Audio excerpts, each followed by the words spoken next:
principales, si bien la idea acá es dar, hacer todo un detallado, digamos, camino de los autores, y para que tengan un contexto y leer el texto, ¿no?, enfocado a la problemática propia de cada texto, para que después puedan hacer ustedes también sus propias interpretaciones. Para eso está la clase que viene, ¿sí?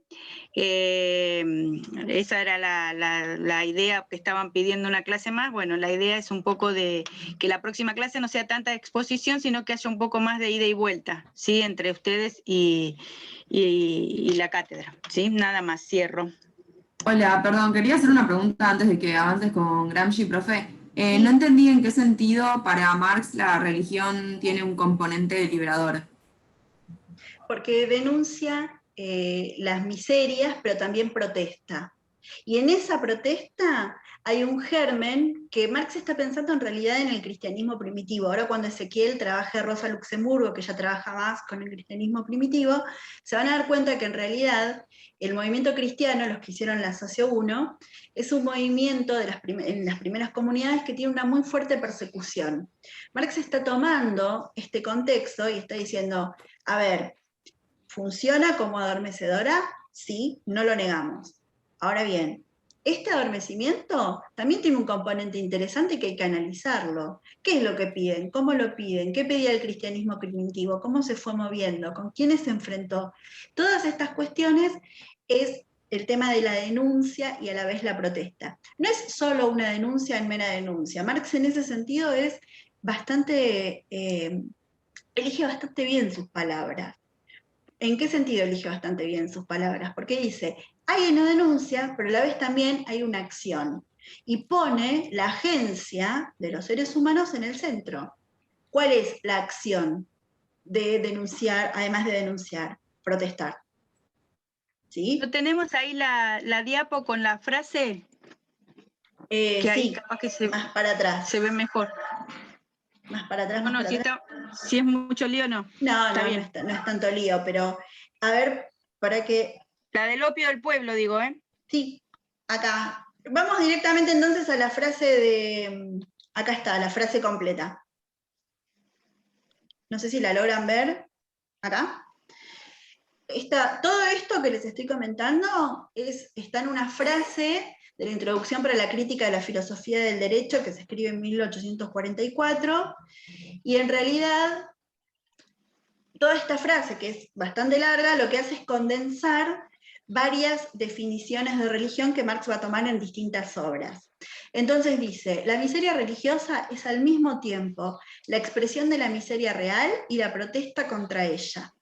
La religión es el sollozo de la criatura oprimida, es el significado real del mundo sin corazón, así como es el espíritu de la época privada del espíritu. Es el opio del pueblo. La eliminación de la religión como ilusoria felicidad del pueblo es la condición para su felicidad real. El estímulo para disipar las ilusiones de la propia condición es el impulso que ha de eliminar un estado que tiene necesidad de ilusiones. La crítica de la religión, por lo tanto, significa en germen la crítica del valle de lágrimas, del cual la religión es el reflejo sagrado. Esta frase, que es un textual de la filosofía del derecho de Hegel, que se escribe en 1844, condensa todas las frases que estuvimos trabajando a lo largo de la clase.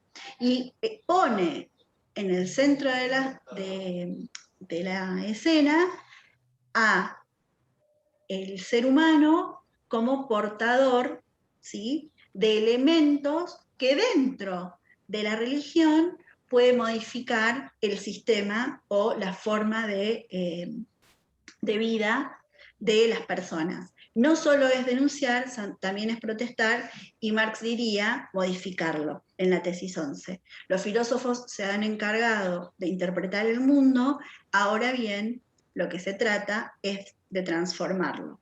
Esta idea de transformación es la columna vertebral de la crítica que se le hace a la religión.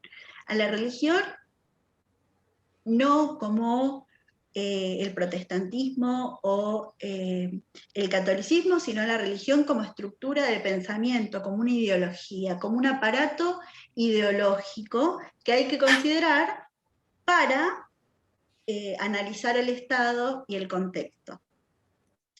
Esto tiene que ver también. Profe, Sí. una consultita, justamente sobre eso le iba a preguntar. La religión entonces como estructura de pensamiento, pero está pensando para la sociedad europea, ¿no? Estamos hablando de la religión en Europa, religión como concepto abstracto a todas las religiones. Sí, Marx Estamos hablando del cristianismo. Sí, Marx piensa en Europa. Marx no piensa para... de hecho, a nosotros nos denominan las sociedades primitivas y prácticamente nos describe como... No, prácticamente no, nos describe como salvajes. Es eurocéntrico, es un pensador eurocéntrico, digamos. Estamos analizando un sistema de pensamiento que nos sirven algunas herramientas. Obviamente no comulgamos con todas las cuestiones que se dijeron, pero sí, la religión en términos de un sistema ideológico a analizar en Europa. De hecho, a ver, si analizamos en dónde iba a realizarse primero esta revolución y dónde iba a caer el sistema capitalista, le preguntábamos a Marx si es en Inglaterra. Nunca se imaginó que iba a ser Rusia. Ahora, fue Rusia. ¿Sí? Entonces, claro, no, me refería al concepto como religión, como que en verdad no hay una sola religión y no es una sola cosa sí, la religión. habla de religiones, sí, habla de religiones. O sea, sí, nosotros de hecho podemos analizarlo. Está cosificado el concepto de religión directamente vinculado a Europa. En no sé si diría cosificado, lo que sí diría es que es un recurso teórico en donde el concepto sirve para analizar su contexto, y su contexto es Europa. Está analizando eso. Que haya herramientas que después la teología de la liberación haya retomado años más tarde en Latinoamérica y los haya puesto en relieve y los haya puesto en valor, no implica que el autor está pensando en su tiempo. ¿Sí? No le vamos a pedir al pobre Marx, que escribió en 1844, bueno, no sé si decirle pobre, pero me parece que él estaba como muy claro cuál era su objeto de investigación, diríamos nosotros los sociólogos, qué era lo que quería mirar y qué era lo que quería esconder. Me parece que eso es más interesante de pensar. Creo que está en relación con lo que explicaste recién, Romina, que es la crítica a Feuerbach, ¿no? Sí. Lo que él plantea, que no hay una historización, entonces siempre Marx en eso es coherente, siempre él lo pone en un contexto sociohistórico, digamos, ¿no? Y ese contexto es el que vos bien decís, ¿no? El de Europa. Uh-huh. Digamos, no es que estudian las esencias, claro, sino que, bueno, él lo pone en un tiempo y en un espacio, ¿no? Aunque no lo, digamos, aunque sí, no lo diga ahí en ese párrafo, pero se saca de todo el sistema, digamos, se deduce de toda su epistemología eso, ¿no? Que él habla de siempre situado, ¿sí? No claro, como otros autores que vale para todo, digamos. Claro, eso es fundamental del marxismo en general, del materialismo histórico. Está hablando de una realidad concreta, de un contexto determinado, con un interlocutor visible. Marx está hablando de ese momento, de tomar a la religión, así como heredero de Hegel y luego de Feuerbach, de tomar a la religión como... la religión en ese momento, piensen en Alemania, el imperio, ¿no?, de los 1000 años de Alemania, donde la religión era el sustento fundamental de ese imperio. Entonces, para criticar a lo político, había que criticar a lo religioso porque era su sustento, ¿sí? Entonces, está hablando de un contexto determinado. Después vamos a ver en particular con quién habla Engels, con quién, o qué aspectos particulares de lo religioso son los que analiza cada uno de los autores. Piensen que Marx no se centra en lo religioso, ¿no? Utiliza lo religioso en este momento para criticar al Estado alemán, para destruir al Estado alemán o para revolucionar al Estado alemán, ¿sí? Sí, Sí, Romy. eso es algo interesante porque Gramsci en algún punto va a intentar hacer lo mismo en su tiempo. Y lo que va a hacer justamente es trabajar algunos elementos de la sociología de la religión como una rama importante de la sociología de la cultura. Pensar la cultura, plantea Gramsci, sin analizar a la religión, en principio es una cuestión imposible. Iba a decir prácticamente, pero no, Gramsci diría es imposible. Y durante 1914 hasta 1926, Gramsci estuvo preocupado no directamente por la cuestión de la religión, pero sí por la problemática socio-religiosa. Entonces, para analizar el pensamiento de Gramsci, ustedes tienen el texto de Rafael Díaz Salazar, y él los divide en 4 ejes. Las problemáticas socio-religiosas, el socialismo y la cultura, la cuestión meridional y la alianza obrero-campesina. Nosotros vamos a trabajar los problemas socio-religiosos y vamos a ver cómo estas cuestiones socio-religiosas hacen que él, en su tiempo, tenga que estudiar el catolicismo. Gramsci no era un creyente devoto, pero en realidad, como buen marxista, lo que intenta hacer es analizar a la sociedad de su tiempo, intentando ver qué influencias tiene la religión dentro de la estructura social. Y dice, si yo quiero analizar una estructura social y quiero analizar una sociedad determinada en un tiempo determinado, lo que tengo que hacer es ni más ni menos que comprender el fenómeno religioso para dar cuenta de cuáles son los elementos fundamentales que caracterizan a la sociedad. Como ustedes saben, en Italia el catolicismo es muy fuerte y tiene una impronta que atraviesa todos los elementos de la sociedad, sean creyentes estos o no. Y entonces dice Gramsci, no se niega y no se supera el catolicismo ignorándolo. ¿Y qué hace? Se pone a estudiar cuáles son los elementos del catolicismo que influyen en las conductas de las personas. En Italia, fundamentalmente, y en Cerdeña, que es el lugar en donde él estaba. Entonces, acá tenemos una profunda influencia de Marx en Gramsci, hasta acá no les estoy diciendo nada nuevo. Lo que sí podemos ver es que en esta idea de escribir sobre el catolicismo y de pensar en el catolicismo y en la religión como un fenómeno cultural, esta preocupación también se va a ligar a las cuestiones que tienen que ver con lo sociopolítico. Entonces, para Gramsci, la religión analiza la cultura y se mete en el corazón de las clases subalternas. ¿Sí? Dice, el factor religioso como un componente básico de la cultura de las clases subalternas que modela la falsa conciencia en la que éstas se hallan, a la vez que este factor se institucionaliza y se organiza políticamente encuadrando a las masas campesinas. ¿Esto qué quiere decir? La religión influye en diferentes estamentos de la sociedad, pero fundamentalmente influye en los campesinos. ¿Esto qué implica? Que los campesinos tienen basada su estructura de vida en determinadas creencias religiosas. No me odies, ese ya me falta, pero voy a condensar, voy a poder. ¿Qué quiere decir que una religión se institucionaliza? Que genera prácticas instituyentes. Son prácticas que ofician como si fuesen una brújula de las conductas de cada una de las personas.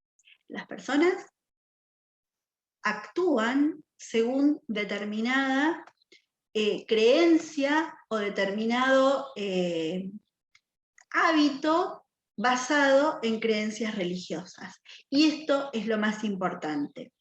Por eso hay que criticar a la religión, porque cuando las personas menos beneficiadas y los campesinos nacen, se bautizan. Ya tenemos el rito de iniciación que no lo marca el Estado, lo está marcando el catolicismo. ¿Y qué sucede? Dentro de la cultura se crea una nueva cultura, ¿sí?, que en realidad tiene que criticar fuertemente a la religión conociendo todos y cada uno de sus elementos.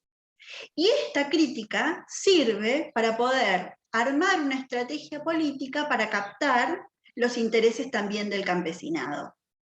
Entonces, vemos cómo, historizando esto, vemos que la religión influye en la sociedad de manera tal que las personas crean rituales instituyentes que modifican sus conductas desde el momento cero. ¿Cómo hacer para que esas personas que tienen determinadas creencias se puedan meter de lleno y se puedan interesar en las luchas obreras? Entonces, comprender la religión implica proponer una transformación intelectual y moral para modificar a la sociedad civil desde sus raíces. Estos son los objetivos de la crítica a la religión: propugnar una nueva cultura e impulsar una transformación moral e intelectual que modifique las raíces de la sociedad civil. En principio, como buen marxista, Gramsci, ve elementos negativos en la religión. ¿Por qué? Porque las creencias religiosas no tienen una verdad y una eficacia histórica, y tampoco, ¿sí?, tienen determinados elementos que se puedan retomar para defender el contenido de lo que se propone. ¿Esto qué implica? No hay nada que marque que las personas, o según lo que Gramsci entendía, porque más adelante vamos a ver que sí, no hay elementos que tengan cuestiones positivas para que las personas se organicen. Entonces ahí es donde entra esta crítica negativa. ¿Qué es lo que critica Gramsci? Dice, la religión católica se apodera de distintas esferas, de la juventud a través de Acción Católica, de los obreros a través de Acción Católica. Los jesuitas tienen una fuerte impronta en la educación. Hay toda una teoría de educación gramsciana que es como muy importante y que los invito a que la lean, y que dice, si en todos estos ámbitos está el catolicismo, ¿por qué el socialismo no?, plantea Gramsci. Y entonces dice, si el catolicismo logra convertirse en una religión de Estado, el Estado lo que debe hacer es separarse de esta tutela eclesiástica, ni más ni menos que hacer eso. Y de nuevo, como Marx, y él sí, abiertamente, reconoce en el cristianismo primitivo un paradigma de destrucción y de creación histórica. El cristianismo primitivo está constituido por su expansión capilar, mononuclear, su desarrollo progresivo y el antijacobinismo, al mismo tiempo que moviliza a las masas y posee un carácter popular. Estas son las características que permiten comparar al cristianismo con el socialismo. Dice, si nosotros, socialistas, que después vamos a fundar el Partido Comunista, tomamos elementos de esta religión que logra constituirse en una religión de Estado y avanza por distintos sectores de modo capilar, de modo tal que las personas crean que siempre esas personas estuvieron en esas instituciones, hay algo que nosotros como socialistas y como partido político que intenta constituirse tenemos que mirar. ¿Y qué propone Gramsci? Que el Partido Comunista tome el modelo del cristianismo primitivo. Y dice, el PC debería confrontarse como el cristianismo primitivo porque el PC no es solo un partido político, sino que es el encargado de poner las bases de la libertad popular, organizar, articular y sistematizar las energías proletarias diversas a fin de transformar el nuevo Estado. ¿Y qué va a proponer? Que el socialismo se constituya en la nueva religión de Estado, en donde sacuda, ¿sí?, las conciencias y las conquiste, y que cree un hombre con una nueva moral, un ser humano con una nueva moral, que es el famoso hombre nuevo, que después los que han leído al Che Guevara y a muchos otros autores verán reflejados en la teoría latinoamericana. Dice, y retomar también y entender que el socialismo y retomar elementos de algunos del socialismo científico. Fundamentalmente, este componente de fe y el misticismo. Dice, el socialismo no es solamente un movimiento político, sino que tiene fe y misticismo. Y hace una comparación entre los creyentes y los militantes. Y dice, el socialismo debe, como tarea, intentar sustituir a la religión. ¿Esto qué quiere decir? Emprender una batalla cultural contra la religión, ganar esa batalla cultural y hacerse de los fieles religiosos a los fieles partidarios. Dice, el marxismo debe convertirse en una religión secular, debe reemplazar a todas las funciones positivas de la religión cristiana y debe concebirse como una religión civil. Entonces, todas las cuestiones que presenta la religión, el catolicismo, también las presenta el socialismo, y también en cada acción política debe haber una acción fundante, plantea Gramsci. Entonces, la religión lo que hace es inspirar a que el socialismo plantee una reforma intelectual y moral en donde haya elementos en donde las nuevas concepciones de las masas estén obligadas a superar, sustituir y reemplazar a la religión, que es el símbolo y la causa del sometimiento de las masas y de la pasividad política y cultural de esta. Al fin y al cabo, lo que se va a crear es una nueva cultura basada en elementos, en los núcleos del buen sentido, propios del sentido común, y se van a traspolar en esta reforma intelectual y moral, en donde el socialismo será la religión de Estado. No sé si fui muy rápido, yo siento que volé, hice lo más rápido que pude. Todos los elementos de la clase de hoy van a quedar, el Power se los vamos a compartir, Ezequiel ya lo tiene en su poder para subirlo, y se lo vamos a pasar a Inés para que lo suba al aula. Inés también lo tiene en su poder. Así es que cualquier duda, nos quedamos acá un ratito más y retomamos. Bueno, sí, ahora se va a cortar, en menos de un minuto se va a cortar, nos volvemos a meter entonces yo al digo, mismo, sí, el campus está habilitado, vamos a intentar subir las cosas por ahí, o si no se las mandamos por el SIU, ¿sí? Por alguna de las dos vías va a estar. Pero sí, sabemos que el campus está habilitado y estamos intentando cargar las cosas ahí. Aprovecho para plantear eso. Bárbaro. Bueno, salimos y volvemos a entrar, espero, por última vez por hoy. Dale.